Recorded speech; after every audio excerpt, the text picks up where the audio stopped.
Caio Brasil apresenta A Voz do Coração.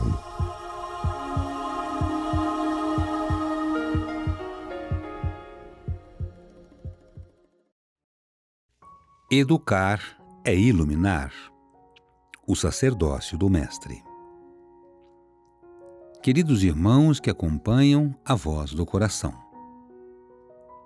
Em uma escola modesta de uma pequena cidade, vivia um mestre cujo brilho não estava nos diplomas, nem nos aplausos, mas na serenidade de seus gestos. Certa vez, no silêncio da sala vazia, ele cuidadosamente arrumou as carteiras, abriu seu velho exemplar e, antes do primeiro aluno chegar, elevou seus pensamentos em prece, pedindo luz para o trabalho do dia. Não se limitava a transmitir conteúdos, oferecia aos corações a semente dos valores duradouros. Décadas depois, já longe daquelas paredes, muitos ex-alunos confessaram: não recordo cada fórmula que ele ensinou, mas nunca esqueci a maneira como me fazia sentir valorizado. É justamente nesse espírito de exemplo vivo que Carlos Pastorino, em Minutos de Sabedoria, nos exorta. Você que é professor, procure modelar seus alunos com seu próprio exemplo. O exemplo vale mais do que as palavras.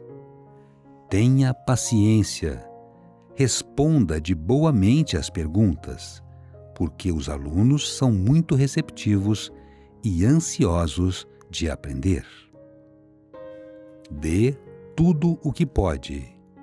Entregue-se à sua profissão como um sacerdócio dos mais sublimes e tenha a alegria de ver uma pleiade de jovens que trabalharão em benefício de todos e que foram formados por você.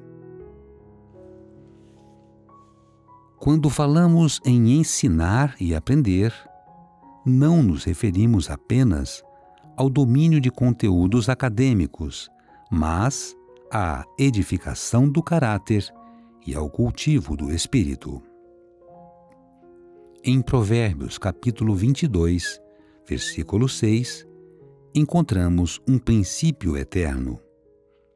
Ensina a criança no caminho em que deve andar e, ainda quando for velho, não se desviará dele.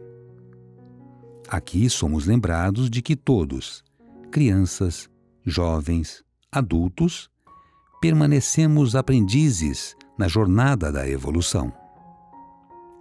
O verdadeiro mestre, porém, não restringe seu ofício à sala de aula. Os pais, ao assumirem a missão da paternidade e da maternidade, tornam-se igualmente primeiros e decisivos educadores. No capítulo 17, no item 9 de O Evangelho segundo o Espiritismo, encontramos este alerta: todo aquele que é depositário da autoridade, seja qual for em grau de importância, não deve esquecer-se de que é um encarregado de almas e responderá pela boa ou má orientação que der a seus subordinados.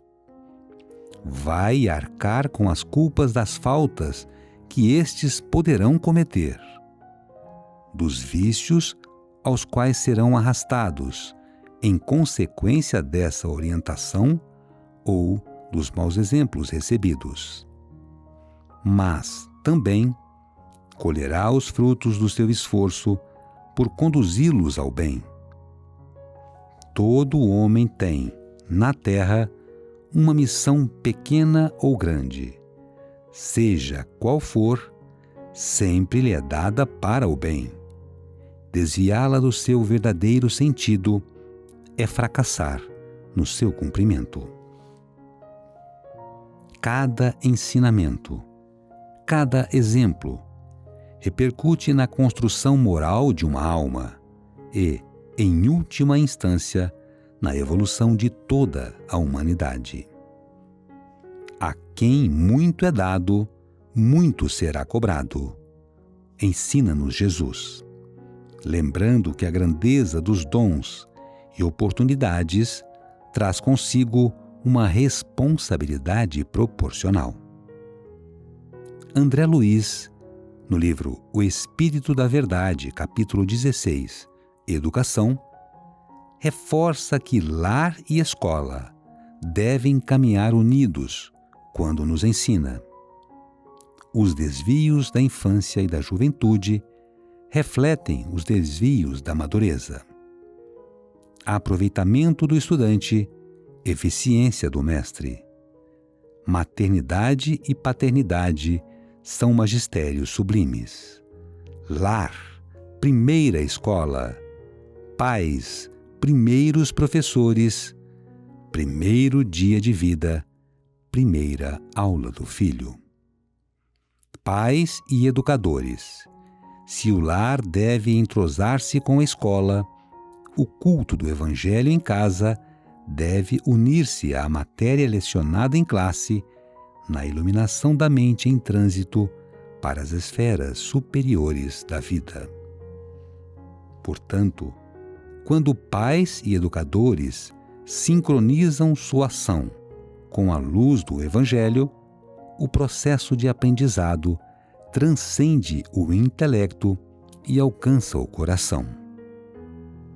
Em Caminho, Verdade e Vida, capítulo 12, Educação no Lar, Emmanuel nos adverte sobre as tentativas modernas de substituir o ensino familiar por métodos que desprezam a formação do caráter, recordando que nada pode suplantar o exemplo daqueles que amam verdadeiramente.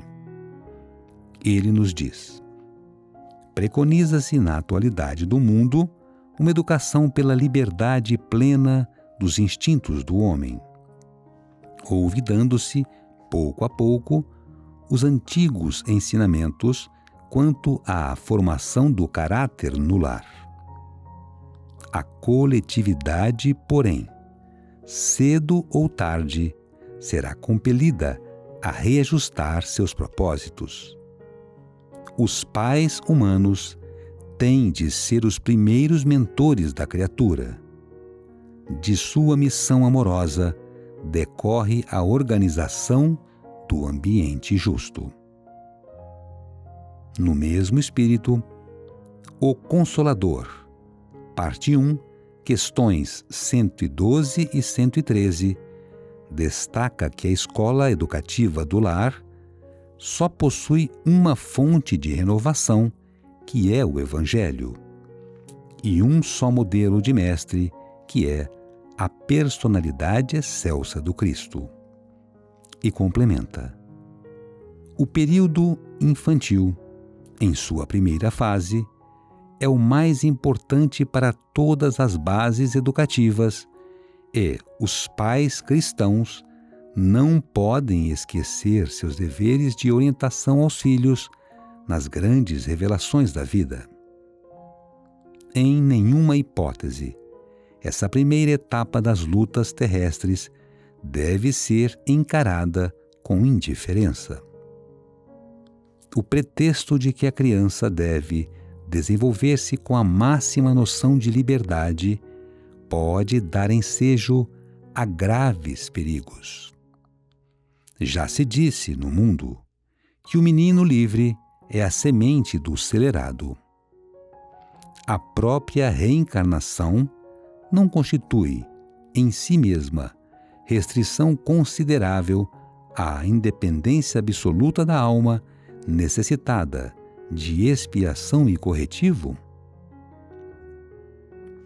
Deve nutrir-se o coração infantil com a crença, com a bondade, com a esperança e com a fé em Deus. Agir contrariamente a essas normas é abrir para o faltoso de ontem a mesma porta larga para os excessos de toda sorte que conduzem ao aniquilamento e ao crime. Quando os pais e mestres não compreendem a importância de uma boa educação, alicerçada em bases e valores sólidos, a própria vida nos educa por meio das provas e responsabilidades que nos concede. Cada tarefa, cada desafio, lapida a nossa paciência, a nossa humildade e a nossa dedicação.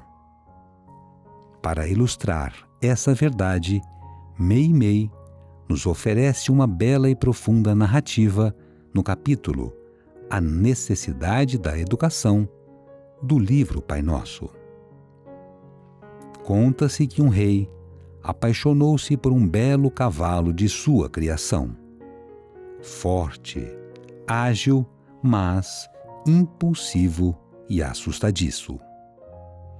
Qualquer pequena folha que cruzasse seu caminho era suficiente para desencadear uma série de coices e desordens.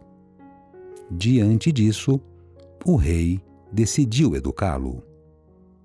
Colocou-o primeiro a puxar uma carroça pesada, limitando os seus movimentos. Em seguida, fez dele um trabalhador das cargas mais duras. O cavalo resistiu, rebelou-se, mas, com o tempo, o esforço e a constância do trabalho moldaram-lhe o comportamento. Tornou-se sereno, obediente, útil e, então, enfim, foi admitido nos serviços do palácio. Assim também somos nós, espíritos ainda em formação. Quando nos deixamos dominar pelas ilusões e impulsos inferiores, a vida, como esse rei sábio, nos oferece o remédio da experiência, da luta e da provação. Não como castigo, mas como caminho seguro para o amadurecimento da alma e para a conquista da verdadeira liberdade interior. Portanto, irmãos, se somos chamados ao magistério, em sala de aula, em casa, no trabalho ou na convivência cotidiana, que façamos dessa missão um sacerdócio. Que sejamos como o apóstolo Paulo exorta aos Romanos, capítulo 12, versículo 7. Ensinadores que ensinam não só com palavras, mas, sobretudo, com a coerência de nossas ações. Ao olhar para cada jovem que se ergue na retaguarda de nossos passos, recordemos: carregamos a confiança de pais e comunidades e um dia responderemos perante o tribunal de nossa própria consciência. Mas, acima de tudo, celebraremos a alegria de ver esses corações florescerem para o bem, na certeza de que cada gesto altruísta multiplica-se no mundo. Se essa reflexão tocou seu coração, curta, compartilhe e inscreva-se em nosso canal. Amanhã traremos a mensagem Detalhes que Transformam. Como atos singelos irradiam grandes bênçãos. Até lá, que Jesus, o Mestre dos Mestres, nos inspire a ensinar com amor, paciência e exemplo. Um fraternal abraço, paz e bem.